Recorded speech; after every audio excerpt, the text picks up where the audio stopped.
एक बार एक व्यापारी खेतों के रास्ते जा रहा था। उसके पास अलग अलग फसलों के बहुत सारे बीज थे। चलते चलते उसके थैले से एक छोटा सा बीज नीचे गिर गया, लेकिन उसे पता ही नहीं चला और वो आगे बढ़ गया।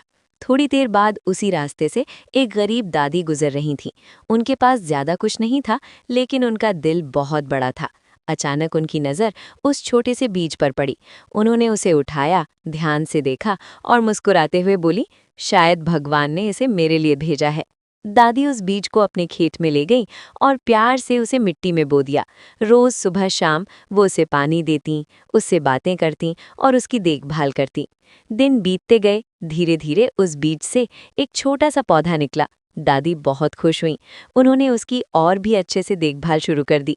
कुछ महीनों बाद वही पौधा एक बड़ा हरा भरा पेड़ बन गया।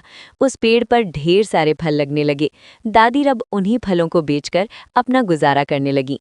इतना ही नहीं, वो गांव के जरूरतमंद लोगों को भी मुफ्त में फल देती थीं। एक दिन वही व्यापारी फिर उसी रास्ते से गुजरा।